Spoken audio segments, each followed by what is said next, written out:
Well, that begs the question as to whether or not they need to move rates at all. I mean, the inflation rate has been coming down naturally on its own with rates maintaining the way they are. So why bother changing things? Well, I think that, that's a good question.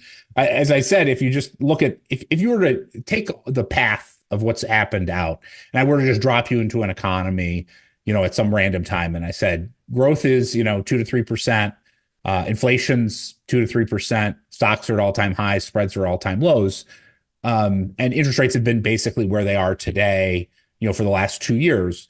What would be the typical response? And I think the typical response would be to not do much because the economy is generally growing fine, asset prices seem strong, inflation's still a little too hot, and therefore you probably shouldn't, aggressively cut. But I think what's happening is we're looking at the path getting to this point rather than looking at this point objectively and thinking, okay, well, then they've got to go normalize rates.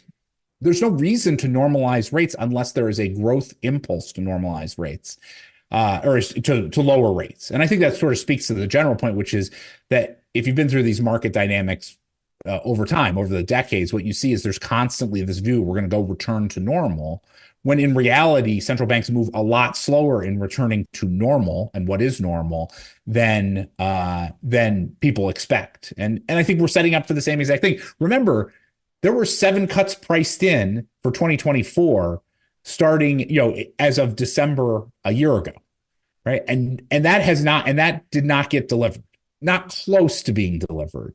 And yet people are speaking with the same confidence that we're going to get 200 basis points of cuts over the next 12 months as they did back then, even though the short rate market was dead wrong back then, given the economic conditions. The theme of last year, 2023, up until I would say November or even October, was everyone calling for, well, not everyone, but a lot of people calling for a recession. I think bears overwhelmed the bulls last year. That's more or less, at least on media that I've observed, that's more or less balanced out.